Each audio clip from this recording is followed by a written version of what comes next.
विद्यार्थियों नमस्कार। आज हम नागार्जुन की एक महत्वपूर्ण जो कविता है वो पढ़ने जा रहे हैं और इनकी जो कविता का शीर्षक है वो है यह दंतुरित मुस्कान, जो कि बाल मनोविज्ञान पर आधारित एक प्रकार की जो है वो कविता है।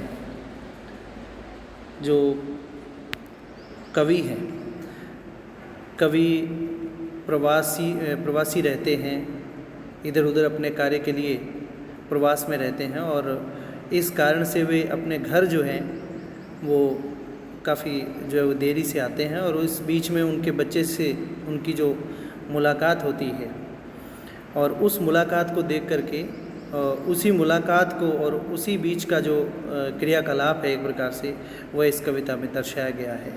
तुम्हारी यह दंतुरित मुस्कान मृतक में भी डाल देगी जान। बालक की मुस्कान को देख करके कवि कहता है कि तुम्हारी जो मुस्कान है इसमें इतनी मधुरता है, इसमें इतना प्रेम है कि वह एक प्रकार से निर्जीव में भी जीवन स्थापित करने वाली मुस्कान है आपकी, यानी मृतक में भी एक प्रकार से ये जान डाल देती है। धूल धूसर तुम्हारे ये गात, यानी धूल से दूषित तो जो बालक का जो शरीर है उसे देख करके ऐसा लगता है, धूल धूसर तुम्हारे ये गात, छोड़कर तालाब मेरी झोंपड़ी में खिल रहे जलजात। जलजात का अर्थ क्या होता है? जलजात का अर्थ होता है कमल। ऐसा लगता है कि तुम्हारा जो धूल से दूसर जो तुम्हारा जब मैं शरीर देखता हूँ, गात का अर्थ शरीर होता है, उसको देखता हूँ तो मुझे ऐसा लगता है कि जैसे तालाब छोड़ करके और कोई कमल जो है वो मेरी झोंपड़ी में खिल रहा हो। कहने का तात्पर्य है कि उनके जो अंग हैं, उनके अंग अंग को जो है वो कमल के रूप में वह कवि जो है प्रदर्शित करता है, बच्चे के अंग को। तो ऐसा लगता है कि वो जैसे तालाब को छोड़ करके और मेरी झोंपड़ी में आकर जैसे खिल रहा हो। परस पाकर तुम्हारा ही प्राण, परस यानी परस का अर्थ जो है वो स्पर्श है, स्पर्श ही इसका तत्सम है, उसका तत्जव जो है वो पारस हो गया। तो परस पाकर तुम्हारा ही प्राण, पिघल कर जल बन गया होगा कठिन पाषाण। यानी कवि कहता है कि तुम्हारे वात्सल्य से, तुम्हारे प्रेम से जो है, तुम्हारा स्पर्श पाकर के जो है कठिन पाषाण जो है, कठोर हृदय जो है, पत्थर के समान हृदय है, वो भी पिघल करके एक प्रकार से जल बन गया है। तो इसमें देखें तो कौन सा रस है? इसमें वात्सल्य रस है पूरे में। फिर जो हम आगे बढ़ते हैं, आगे बढ़ते हुए हम जाते हैं कि छू गया तुमसे कि झरने लग गए शेफाली के फूल।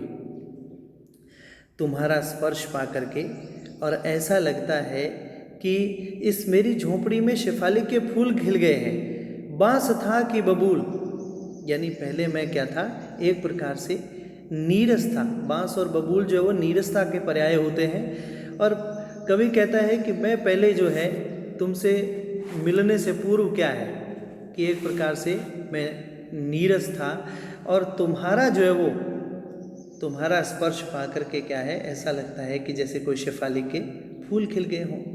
तुम मुझे पाए नहीं पहचान, देखते ही रहोगे अनिमेष। अनिमेष का मतलब होता है एकटक। यहाँ इन पंक्तियों में बाल मनोविज्ञान दिखाता है कि जब हम क्या है, जब बच्चा जो किसी अपरिचित को देखता है तो एक पलक, बिना पलक झपकाए जो है वो एकटक ही देखता रह जाता है। तुम मुझे पाए नहीं पहचान, देखते ही रहोगे अनिमेष, थक गए हो आँख लूँ मैं फिर। अब क्या है कि तुम जो है मुझे पहचान नहीं पा रहे हो और मुझे एकटक देखते जा रहे हो। ऐसा लगता है कि जैसे तुम जो है वो थक गए हो और मैं ही तुमसे क्या है कि नज़र हटा लेता हूँ। क्या हुआ यदि हो सके परिचित न पहली बार, यदि तुम्हारी माँ ने माध्यम बनी होती आज। कवि प्रवास के दौरान बहुत दिनों बाद घर लौटे हैं और घर लौटने के बाद में जब वो अपने बच्चे से मिलते हैं तो बच्चा उनको पहचान नहीं पाता है और उस पहचान को पूर्ण करने के लिए, उस पहचान के लिए जो है वो माध्यम कौन बनता है? उनकी माता बनती है। उस बच्चे की माँ जो है वो माध्यम बनती है। मैं न सकता देख, मैं न पाता जान, यदि तुम्हारी माँ जो है वो मेरा माध्यम अपने बीच का जो माध्यम नहीं बनती तो मैं ना तो आपको देख पाता और ना ही आपको पहचान पाता। किसको? ये जो तुम्हारी दंतुरित मुस्कान है, छोटे बच्चों की दांत, छोटे छोटे दांतों के साथ जो उनकी जो हल्की मुस्कान होती है वह बड़ी मोहक होती है, वह बड़ी मधुर होती है। तो ये जो दंतुरित मुस्कान है मैं जो देख नहीं पाता, तुम्हारी ये दंतुरित मुस्कान।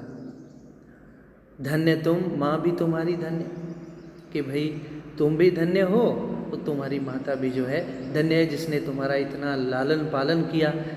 लेकिन मैं तो क्या था? चिर प्रवासी मैं इतर। इतर का मतलब होता है दूसरा, मैं अन्य, अन्य का मतलब पराया। कि तुम्हारी माँ जो धन्य हो और तुम भी जो है वो धन्य हो, जिसको तुम्हारी माँ का जो वात्सल्य है वो निरंतर मिलता रहा। मैं तो क्या है तुम्हारे लिए एक प्रकार से दूसरा ही रहा हूँ। क्यों? क्योंकि मैं जो है हमेशा जो है बाहर रहा हूँ, लंबे समय तक जो प्रवास में रहा हूँ। इस अतिथि से प्रिय तुम्हारा क्या रहा संपर्क। मैं तो क्या था? एक अतिथि की तरह था, यानी तुम्हारा जो मुझसे संपर्क नहीं रहा, लेकिन उंगलियां माँ की कराती रही हैं मधुपर्क। लेकिन तुम्हें जो है वो माँ का वात्सल्य मिलता रहा है, बराबर जो तुम्हें माँ का वात्सल्य मिलता रहा है। मधुपर्क क्या होता है कि पुराने ज़माने में शहद, दही, दूध और घी, इन सब से घी और जल इन सब से मिलान करके और एक प्रकार का सेवन पेय पदार्थ जो है वो बनाया जाता था अतिथियों के सत्कार के लिए, और वो अपने आप में बड़ा महत्वपूर्ण होता था। तो ये क्या है? ये मधुपर्क जो है वो कैसा है? माँ का वात्सल्य है वो, जो तुम्हें प्राप्त होता रहा है। क्योंकि मैं तो एक प्रकार से प्रवासी रहा हूँ, अतिथि की रहा हूँ। देखते तुम इधर कनखी मार। कनखी मारना एक प्रकार से मुहावरा भी है। कनखी मारना का मतलब तिरछी नज़र से देखना होता है। तो तुम देखते तुम इधर कनखी मार, और होती जबकि आंखें चार। आंखें चार होना भी क्या है? मुहावरा है। आंखें चार होना भावात्मक प्रेम से देखना जो है वो आंखें चार होना है, प्रेम भरी नज़र से देखना आंखें चार होना है। कि देखते तुम इधर कनखी मार, तुम जब मेरी तरफ क्या है मतलब टेढ़ी नज़र से जो है वो देखते हो तो क्या है, और फिर क्या है भावात्मक, जब भी तुम्हारा और मेरा मिलन होता है तो भावात्मक प्रेम जो है उत्पन्न हो जाता है। कहने का जो तात्पर्य है यहाँ भी क्या है, आप देखिए बाल मनोविज्ञान है। बालक जब क्या है कनखी तभी मार करके देखता है, टेढ़ी नज़र से तभी देखता है जब वो किसी को पहचान नहीं पाता है। तो ये बड़ा अच्छा बाल मनोवैज्ञानिक संयोग जो है वो कवि ने किया है। तुम्हारी देखते तुम इधर कनखी मार, और होती जबकि आंखें चार, तब तुम्हारी दंतुरित मुस्कान मुझे लगती बड़ी ही छविमान। तुम्हारी अब ये जो दांतों भरी मुस्कान है, दूध ये दांत की जो हल्की हल्की जो मुस्कान है, ये मुस्कान जो है वो तुम्हारी बड़ी ही छविमान। छविमान का अर्थ क्या होता है? सुंदर होता है। ये बड़ी अद्भुत लगती है, बड़ी सुंदर जो है वो तुम्हारी लगती है। तो ये आपकी जो कविता है वो पूर्ण होती है। इस कविता में जो अगर मैं भाषा की बात करता हूँ तो संस्कृत निष्ठ जो है वो खड़ी बोली हिंदी भाषा है। जैसे ये क्या है, धूल दूसर है, ऐसे जो जहाँ पर शब्द आए हैं यहाँ पर क्या है कि ये अनुप्रास अलंकार भी है।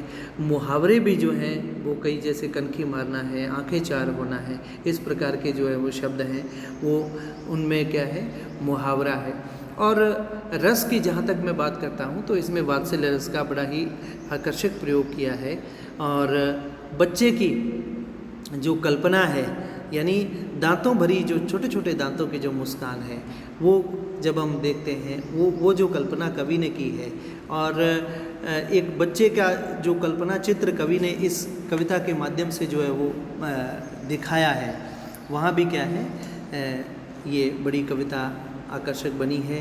बाल मनोविज्ञान का भी अच्छा विश्लेषण है, वात्सल्य इसमें रस है, संस्कृत खड़ी बोली हिंदी भाषा का इसमें प्रयोग किया गया है, और जो शैली है वह बहुत ही शानदार है। कहीं भी इतने भारी भरकम शब्दों का कवि ने प्रयोग नहीं किया है। एक साधारण जो है शब्दावली के माध्यम से बाल मनोविज्ञान का बड़ा ही आकर्षक चित्र जो है वो कवि ने प्रस्तुत किया है। तो आज की कविता या आपकी कविता यहीं पूर्ण होती है। अगली कविता के साथ हम किसी और अंक में आपके साथ मुखातिब होंगे। तब तक के लिए शुक्रिया।